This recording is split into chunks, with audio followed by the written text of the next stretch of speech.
Good morning. Peaceful greetings, Mr. Bobby, Mr. Fuller, and to all the callers. I have two quick questions. Mr. Fuller, did you receive any type of therapy after serving in the Army? And number two, did you receive full financial compensation after your service in the Army? Those are my two questions, and I'd like to stay on the line, please. Thank you. Okay, Mr. Did I Fuller? receive any kind of therapy? Yes, sir. Not officially. I mean, nobody told me I was under any kind of therapy. I guess being in the Army is supposed to be my therapy for a black person. So this is good for you. That's what they told me. I don't know whether they call that therapy or not. They call it basic training and a whole bunch of other type training. They train you to kill. I couldn't see the connection between that and therapy, but that was it. Well, we through having you help us to do some killing, because I didn't do none. I had a rifle. I was supposed to be doing it, but they assigned me to a telephone. And so the whole time I was on the front line, that's what I was doing, on a telephone. And almost freezing to death. Now, they didn't give me no therapy for that. They just had a field jacket, and finally, during the winter, I got a parka. But I thought I was going to freeze to death. I wasn't afraid of the bullets. I got to a place where that Korean winter was so cold, I said, I'm about ready to take a bullet. I cannot stand this cold. I mean, below zero all the time. My goodness. During the winter. And what was that second question, Helen? The Helen second B? question was, yes, sir? Yeah, what was the second that second question was, I apologize. The second question was, did he receive full financial compensation after he left the service? Okay. Well, I go according to the code. According to the code, I haven't received no compensation for nothing. I'm due compensation, because compensation for me, according to the code, and I'm trying to get everybody else on board with this, nothing less than justice, which means, what is the definition of justice according to what I have written? Guaranteeing that nobody's mistreated, or whomever's being mistreated is going to make a problem for me. That's very logical. Okay. And guaranteeing that the person that needs help the most gets the most constructive help. Because if the person that needs help the most doesn't get the most constructive help, that person is going to make a problem for me.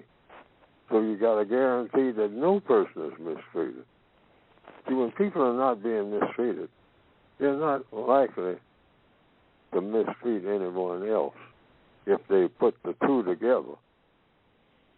Not being mistreated, they're not being mistreated, and they're getting the help that they need. Now, that person, there are some exceptions, and the white supremacists are definitely like that. I mean, there are exceptions to that. Because they enjoy hurting people. They get fun out of it. That's why they love murder. They love stories about murder. They make TV programs. I mean, they cost millions and millions and millions and millions of dollars. Sometimes at the box office making billions, I guess. About what? People killing people. So they love it. They love to build, to destroy. They can do both. That's why I say that they can do justice and accomplish the same thing that they have done with the system of racism. They can have all the wonderful things that we see the white supremacists do without mistreating anybody. They can have that. And we should be trying to get them to do it. Persuade them by any means necessary.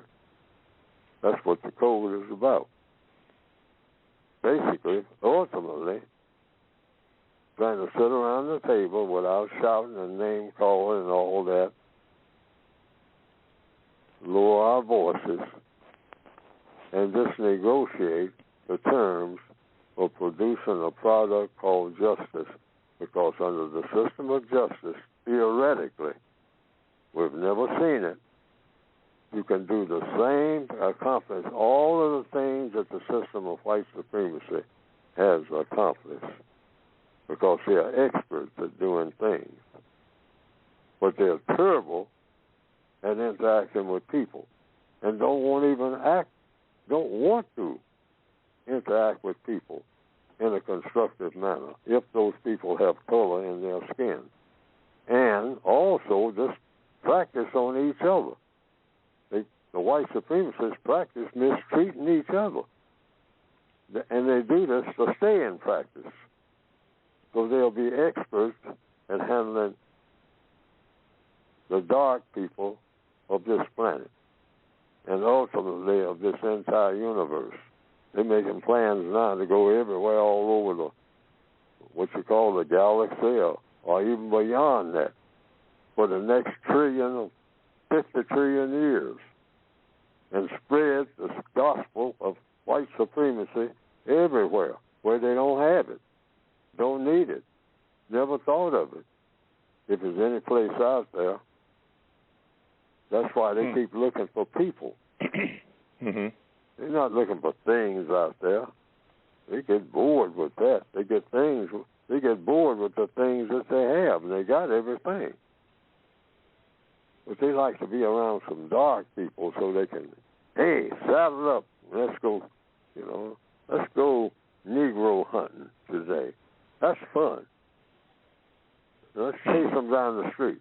We used to do it on horses. Now we do it on pickup trucks. Okay. I hope I answered the question. Okay.